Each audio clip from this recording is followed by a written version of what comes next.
would like to make a short video for all the car buyers, vehicle buyers in the market. So there's one of my relatives जिसने I think बहुत ही ज़्यादा difficulty face की है recently. उसने car लिया है and this is his first car, so he faced a lot of difficulty and I thought कि there should be some clarification given to the general public on that. So guys, what happened is whenever you are booking a car और आप एक booking amount देते हो, booking amount के बाद जब आप कार परचेज करते हो उस टाइम पर जब आप इनवॉइस अमाउंट पे करते हो, ये दो जो चीज़ें हैं, ये दो स्टेजेस हैं, you have to be very very careful about them. And यही दो स्टेजेस थी जहाँ पर मेरे रिलेटिव ने थोड़ा सा he did not focused and he thought कि नहीं, what ever the customer representative at the showroom is saying is correct. And because of which there were so many difficulties he faced during the delivery of the vehicle. So guys, what you need to do is जब भी आप एक showroom में जाते हो, सबसे पहले आपको रिप्रेजेंटेटिव 10 तरीके की ऑफर्स देता है. He will give you lot of features that ये फीचर्स हैं, ऐसा है वैसा है, और ही विल ट्राई कि आप उसी दिन उस व्हीकल को बुक कर लो. So at that very moment he will also give you some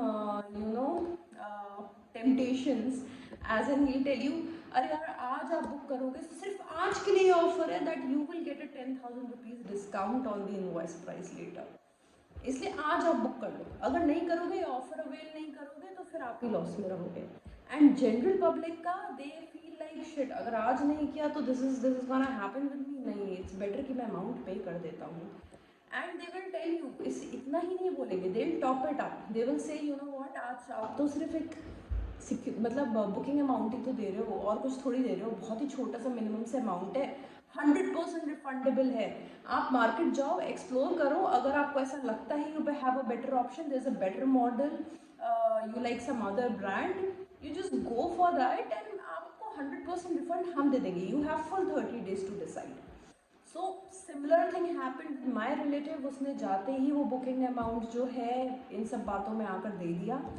actually उसको बहुत जल्दी कार लेनी थी एंड दे प्रॉमिस्ड कि हम 1 वीक के अंदर आपको डिलीवर कर देंगे, प्लस आपको 10,000 का डिस्काउंट दे देंगे. एंड वो फुल्ली रिफंडेबल बुकिंग अमाउंट है. आप 30 days में मार्केट भी एक्सप्लोर कर लो और अगर आपको कुछ और समझ में आएगा, will give you the entire amount back. My relative was like very much happy, very much convinced, and he paid the booking amount of 5,000 rupees. Now he decided to buy the vehicle and he decided that I'll buy it from the same showroom. What happened is the day he went to purchase the vehicle, तो invoice amount आया and when he checked the invoice amount तो उसने देखा कि on road price के अलावा बहुत सारे और charges हैं जो वहाँ पर included थे, जिसमें से एक charges था handling charges. Now the handling charges जो थे वो वेरी करता है. In market it's like from 5,000 to 50,000 and people are paying it. So he was not very convinced with these charges because उसके दिमाग में ये था दैट ऑन रोड प्राइस के अलावा मुझे कुछ पे नहीं करना. एंड ऑल्सो जो उसने मार्केट कंपैरिजन 30 days के अंदर किया था, तो उसने उस ऑन रोड प्राइसेस के बेसिस पे किया था एंड डिसाइड किया था कि वो इस शोरूम से वो कार लेगा. Now the thing is he was not convinced, so he called me and he said कि इस सिचुएशन में मैं क्या करूँ, बिकॉज क्या मेरे को ये पे करके ख़त्म करना चाहिए या नहीं करना चाहिए. देन आई टोल्ड हिम कि नहीं, डोंट जस्ट गेट इन्फ्लुएंस्ड. अपना जो बुकिंग अमाउंट है वो वापस लो. You can buy that car any time. 1 week में ये दे रहे हैं तो दूसरा शोरूम भी दे देगा. सो ही सेड कि ठीक है, मैं कैंसिल कर देता हूँ. तो he was cancelling the booking amount, but that the same representative जिसने उसको इतने सारे वादे किए थे, दैट पर्सन टेल्स हिम कि यार अब तो आप अगर बुकिंग अमाउंट वापस लोगे ना, तो अब 3 महीने तक किसी और शोरूम से सेम मॉडल की कार नहीं खरीद सकते. So he was like what, I mean ये तो मुझे कभी बताया ही नहीं. He got really frustrated and he called me कि यार ये तो ऐसे बोल रहे हैं. then and he told me specially that what, I am not willing to delay my purchase. and मैंने पहले ही बोला था कि मुझे तो कार अभी लेनी है, 1 वीक का डिले होता चलता, but this is like 3 months, long months. So I told him wait, I'll come. And that moment I went ahead, I had a word with this manager of the showroom. The first thing I told him कि यार आप मुझे सबसे पहले तो ये बताओ, क्या आप अपने जो भी कस्टमर्स आपके इस पर्टिकुलर शोरूम में आते हैं, आप उनको मिसगाइड करते हो, मिसरिप्रेजेंट करते हो और उनको प्रॉपर इन्फॉर्मेशन डिस्क्लोज नहीं करते? तो ये सर ऐसा तो कुछ नहीं है. मैंने कहा ऐसा नहीं है। देन एट द टाइम जब आपने बुकिंग अमाउंट लिया था तो आपने क्यों नहीं बताया जिस टाइम पे आप बुकिंग अमाउंट वापस रिफंड करोगे उसके बाद वो 3 महीने तक सेम मॉडल किसी और शोरूम से नहीं खरीद सकते। तो ही टोल्ड मी यार ऐसे तो कोई भी नहीं बताता है मैम, ये तो पॉलिसी होती है। तो मैंने कहा show me that policy. He said नहीं नहीं मतलब ये तो हर कोई करता है, ये थोड़ी कि कस्टमर को बताएंगे। मैंने कहा क्या आपकी एक ऐसी पॉलिसी होती है जिसमें कि ये लिखा है कि कस्टमर को उसके राइट्स नहीं बताने चाहिए? सो ही सेड नहीं नहीं ऐसा नहीं होता, कौन बताता है, तो आपको पता है तो मार्केट है। मैंने बोला okay let's keep this aside, I will take it later. Now tell me handling charges आप कैसे चार्ज कर रहे हो? सो ही टोल्ड मी कि अरे हैंडलिंग चार्जेस तो मैम कंपनी पॉलिसी है। मैंने कहा show me the notification. He said notification क्या, वैसे नोटिफिकेशन थोड़ी होता है। मैंने कहा यस आप मुझे गवर्नमेंट नोटिफिकेशन दिखाइए, गवर्नमेंट नोटिफिकेशन में अगर लिखा होगा तो ही तो मतलब कंपनी ने वो पॉलिसी में अपने इनकॉर्पोरेट किया होगा। सो ही टोल्ड मी नहीं नहीं मैम ऐसा कुछ नहीं है। मैंने कहा चलो छोड़ो मत दिखाओ गवर्नमेंट नोटिफिकेशन, मुझे कंपनी का खुद का नोटिफिकेशन दिखा दो। सो इसे एक ईमेल है वो देखो। तो उसने मुझे ईमेल दिखाई जहाँ लिखा था कि हैंडलिंग चार्जेस जो हैं एज पर पॉलिसी कस्टमर से लिए जाएंगे। तो मैंने बोला ईमेल किसने भेजा? एक कस्टमर रिलेशनशिप मैनेजर ने भेजा हुआ है and you want me to believe on that email and pay this money to you. He said customer relation manager भी तो कंपनी का ही होता है। So I told him no, either you give me the notification from the government or you give me a notification from the company. So now he was like नहीं ma'am ये तो नहीं हो पाएगा, काम करो आप बुकिंग अमाउंट वापस ले लो और कैंसिल कर दो। So I my relative got really furious and he was like नहीं यार मैं इतना वेट नहीं कर सकता, 3 months you are telling me I want my car right now in a week, कैसे होगा? So I told this manager you know what, काम करो we will take this car today, you give me an invoice, उसमें तो लिखा होगा ना handling charges पे करें। Tomorrow I will send you a legal notice और उसमें मैं पूरा इंसिडेंट अच्छे से डिस्क्राइब करूंगी कि how you misguided my relative, how उसके बाद उन्होंने जब आपसे हैंडलिंग चार्जेस की बात की तो आपने हैंडलिंग चार्जेस के लिए भी कैसे बोला कि पॉलिसी है।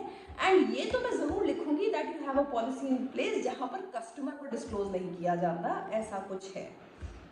So he got really scared and he was like ma'am आप थोड़ी देर बाहर जाओ और वेट कर लो and I let you know. तो आई वेंट आउटसाइड, थोड़ी देर में द रिप्रेजेंटेटिव जिसने वो बुकिंग अमाउंट लिया था and everything she came and she was like sir you know what, अब जो बुकिंग अमाउंट है ना वो जो आपने दिया है उसके बाद जो इनवॉइस अमाउंट आया है टोटल उसमें से हैंडलिंग चार्जेस जो है हम हटा रहे हैं, हमने अप्रूवल ओनर से ले लिया है। So guys with in this duration वो जो अमाउंट जो भी हैंडलिंग अमाउंट था, हैंडलिंग चार्जेस थे, वो इन्होंने वापस हटा दिए। The purpose of making this video is कि दोनों स्टेजेस पे आपको बहुत ही अवेयर रहना है। One is when you are giving the booking amount, please don't get influenced by the representative, they will not disclose everything to you. Try to scratch out things, take things in writing when you are giving the booking amount. Specifically पूछ लीजिए कि मेरे को आगे book किसी same model कहीं और से कराना है तो प्रॉब्लम नहीं होगी, ये नहीं होगा वो नहीं होगा। उनसे क्लियरली बोलिए कि आप इसमें लिखो दैट आप फुल्ली रिफंडेबल है without any terms and conditions.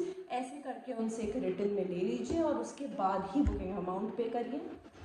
Post that when it comes to the total invoice amount, जब आप पे करने जाते हो जहाँ आप ऑन रोड प्राइस पे कर रहे होते हो उस टाइम पर बहुत सारे एडिशनल चार्जेस होते हैं like handling charges. Handling charges basically when a car is like told from factory to the dealer, dealer से बाहर ऑन रोड तक लेकर आते हैं, वो जो भी हैंडलिंग चार्जेस होते हैं, इन फैक्ट्री हैंडलिंग चार्जेस होते हैं, इन शोरूम हैंडलिंग चार्जेस होते हैं, उन चार्जेस जो भी वो चार्जेस होते हैं वो आपके ऑलरेडी ऑन रोड प्राइस में इंक्लूडेड होते हैं। वो एडिशनल चार्जेस आपको पे करने की ज़रूरत नहीं होती है।